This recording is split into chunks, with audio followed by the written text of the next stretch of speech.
7º ano, tudo bem com vocês? Espero que sim, que estejam todos em casa, com saúde, que é o mais importante. Olá, papais e mamães, né? Tem muito papai, mamãe, vovó, vovô assistindo a aula aí comigo. E agora faço parte da família e estou dentro da casa de vocês. Começamos a nossa aula número 13, uma aula que nós vamos falar do reino animal, tá? Reino Animalia. Ele está no capítulo 7, aí, página 139 do livro de vocês. Mas nós vamos dividir. Nessa primeira aula, eu vou falar as características gerais do reino animal e depois eu vou falar dos poríferos, que são os primeiros animais que nós vamos estudar. Os quinidários, que também estão nesse capítulo, nós vamos estudar na aula depois da correção. Vamos lá? Aí começa na nossa página número 140, características gerais dos animais. Nós sabemos que todos os animais são eucariontes. O que é isso mesmo? Eles têm carioteca, a membrana que envolve o núcleo. Depois nós sabemos que os animais são pluricelulares. Não existe animal unicelular. Todo animal é pluricelular. Por isso que os protozoários que foram classificados no grupo dos animais saíram do grupo dos animais. Porque a gente percebe que aqui todos os animais vão ter mais de uma célula, é pluricelular. E eles são heterotróficos. Ou seja, eles não são capazes de fabricar seu próprio alimento, eles se alimentam de outros seres vivos, né? Sejam eles plantas, algas ou animais, são outros seres vivos, né? Aí, no livro de vocês, tem assim, entendendo a filogenia dos animais. O que é a filogenia? A gente tem que saber a ancestralidade. A filogenia vai levar em conta,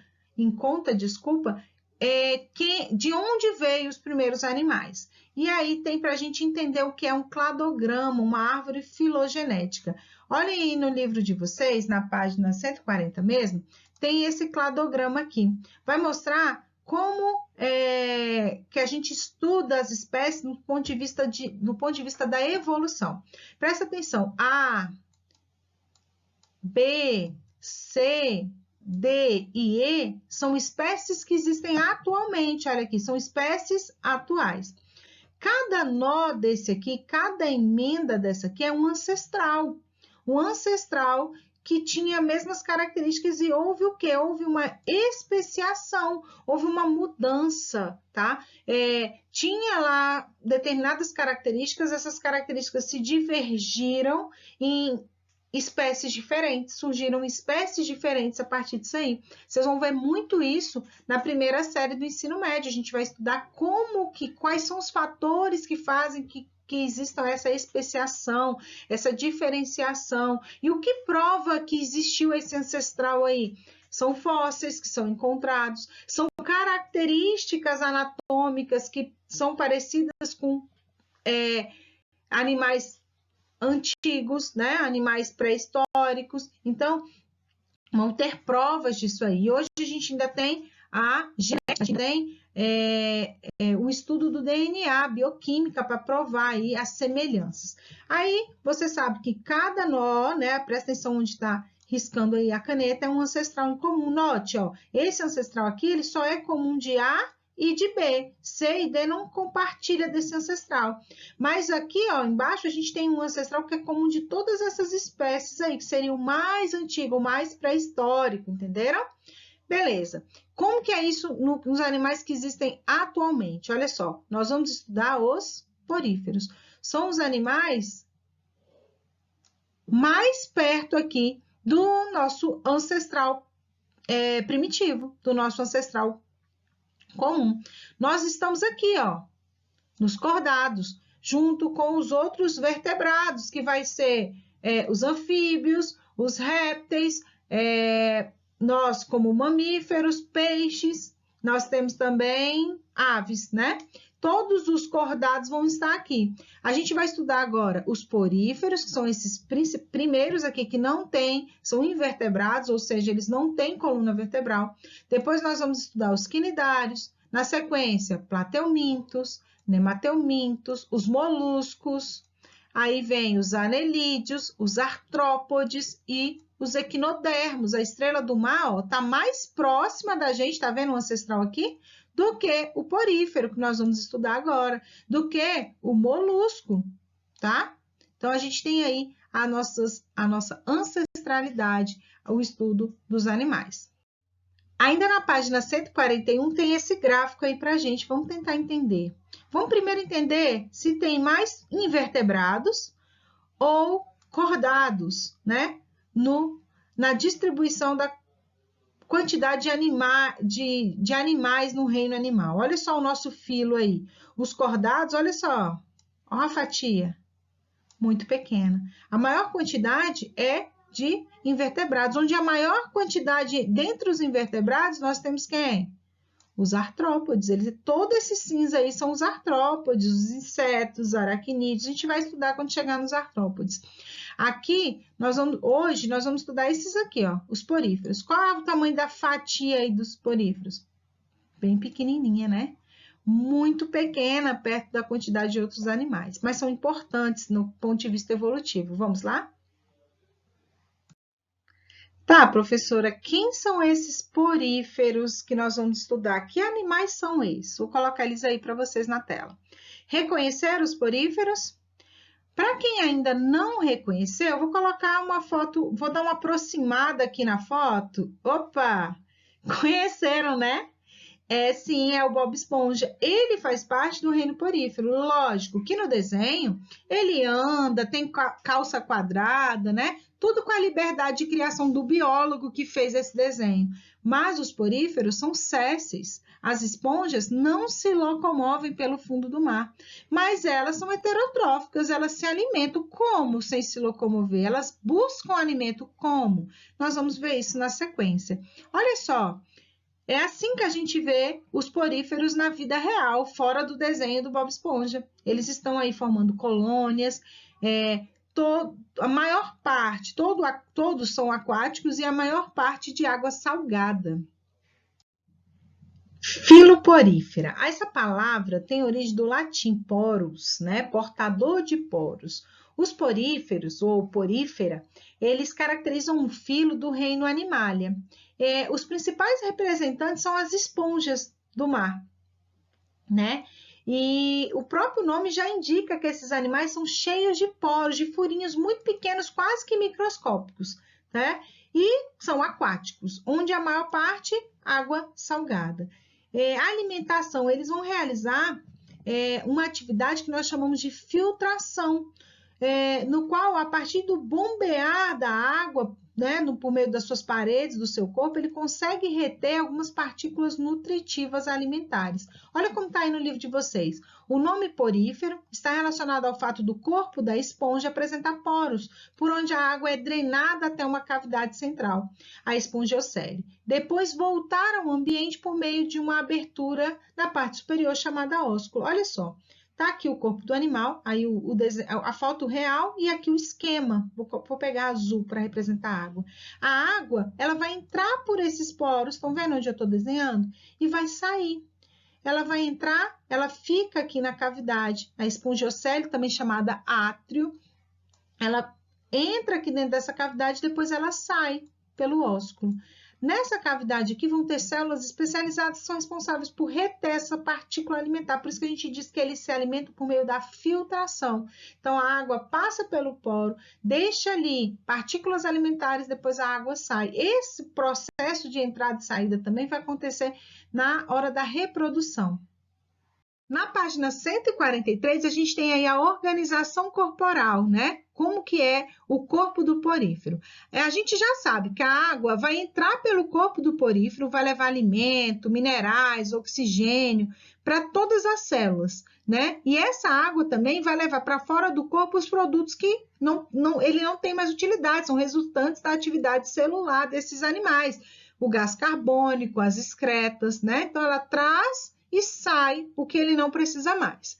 Apesar de não possuir tecidos, quando eu falo tecidos, eu quero que vocês lembrem. Lembra lá? Célula, conjunto de célula, tecido, conjunto de tecido, órgãos, sistema, organismo. Estou falando desse tipo de tecido, por favor.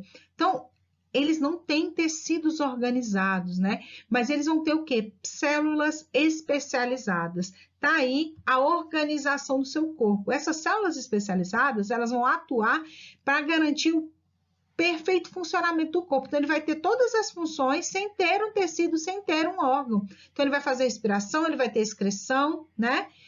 E não vai ter tecido verdadeiro.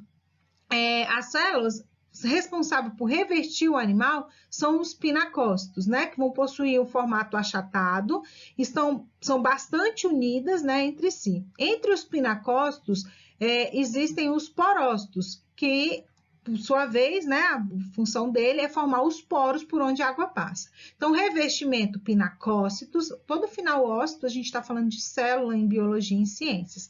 Depois a gente tem os porócitos, são as células que vão formar aí os poros por onde a água passa. Espongiocele, né, dentro dele aí, dessa cavidade, tá aí o nome bem fácil para vocês saberem onde ou a gente pode em alguns livros até encontrar espongiocela, tá? Que é o espaço aí. É possível encontrar os coanócitos. Que células são essas? Os coanócitos são células que tem um flagelo, que ajuda na movimentação da água no corpo do porífero. Na base desse flagelo vai encontrar projeções de membranas plasmáticas, né? E ali onde vai ter a aderência. Eles vão formar uma espécie de funil, né? Que vai ajudar, então, a capturar o alimento presente aí na água. Então, os coanócitos vão fazer essa captura desse alimento. O alimento capturado, ele é digerido pelo coanócito e então, ele é enviado a quem? Aos amebócitos. O que esses fazem? É um outro tipo de célula que vai atuar na digestão, tá? Como atua na digestão, ocorre no interior dessas células como toda digestão ocorre no interior das células das esponjas, dizemos que é do tipo intracelular, tá? É dentro das células, tá? Lembra que a gente falou que os fungos eram extracelular? Aqui não, a digestão é dentro. O que os amebócitos fazem também? Os amebócitos, eles estão localizados entre as camadas mais internas das esponjas e mais externas. Então, ele fica numa região aí que a gente chama de mesoílo. Nesse local, encontra também estruturas minerais com função de sustentação, são o que nós chamamos aí de espículas, tá? Elas podem ser formadas tanto de sílica quanto de calcário. Ela dá sustentação, da dureza, ele não tem osso, não tem cálcio, sílica e calcário. A grande maioria dos poríferos vai reproduzir por brotamento. Como é que é isso? É uma forma assexuada, né? Nessa reprodução vai ocorrer tipo brotos, né? De plantas que crescem e vão desprender das esponjas que o gerou, dando origem a novos indivíduos, mas que são idênticos a ele, porque a reprodução é assexuada. Apesar da forma assexuada ser a mais comum, o porífero também pode se reproduzir de maneira sexuada. Nessa forma de reprodução, o macho vai liberar os espermatozoides na água, que vão nadar até os óvulos, que normalmente estão localizados naquela região que eu falei, mesoílo ali da esponja. Então, ele vai entrar aí pelo ósculo e vai fecundar o óvulo, certo? Então, vamos ver como está no livro aí. Coanócitos são células flageladas, tá vendo? Aqui o livro marca assim porque ela está grudada aqui no amebócito, tá vendo? Mas são essas células aqui, ó. Células flageladas que se localizam no interior da espongiocele, dentro dela, né? Seus flagelos vão movimentar a água dentro do animal e vão absorver os nutrientes que são transferidos aos amebócitos. A digestão é apenas intracelular, dentro de cada célula. Depois ele vai distribuir. Os amebócitos, ó, estão coladinhos aqui, são células que podem transportar os nutrientes para as outras células da esponja. Lembra que não tem lá um sistema digestivo? Quem vai mandar os nutrientes para cada célula? Os amebócitos.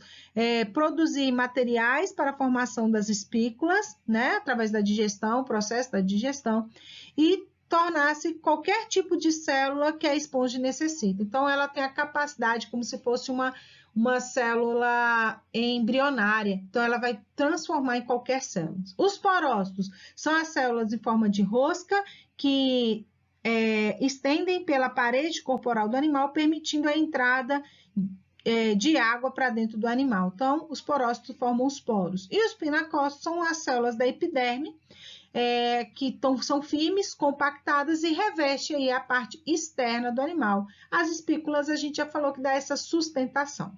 Só isso? Fácil? Vamos lá. Agora é com você. Amores, nesse capítulo a gente aprendeu que o reino animal é constituído de seres pluricelulares, eucariontes, heterotróficos, que a árvore filogenética representa a relação evolutiva entre os seres vivos, mostrando como que as espécies surgiram a partir de um ancestral comum. Nós vimos que a gente pode dividir o reino animal em grandes grupos, né? Tanto os invertebrados quanto os vertebrados. A gente viu que a gente vai estudar a esponja, um grupo de invertebrado, que esses foram os primeiros invertebrados que surgiram no planeta, que esses poríferos, essas esponjas, são animais simples, que não formam tecidos, que possuem o corpo cheio de poros por onde a água entra. Todas as funções das esponjas são realizadas por células especializadas, está lá uma tabela com os coanócitos, amebócitos, pinacócitos, porócitos, qual o papel de cada uma. E a gente viu que os poríferos eles podem se reproduzir tanto de forma sexuada quanto de forma assexuada. Lá na sexuada, a esponjinha vai liberar espermatozoide que vai fecundar a outra esponja fêmea. Isso é a produção sexuada. Na assexuada, ela vai querer criar uma espécie de broto. Esse broto depois cai e nasce aqui do ladinho, tá? Não tem variabilidade genética. E as atividades para vocês está aí na página 142, 144, 150 e 151. Deixo também uma sugestão para complementar o conteúdo do canal Mitocôndria, né? As sugestões estão ficando aqui, não estão formando links, então, se vocês procurarem lá na lupinha, canal Mitocôndria Porífero, vocês vão achar esse vídeo que o endereço está aqui, tá? Um beijo para vocês, continuo com muita saudade. Espero que vocês tenham entendido esse grupo tão simples, né? Que são os poríferos, e que resolvam os exercícios com facilidade. Qualquer dúvida, estou à disposição. Um beijo e tchau!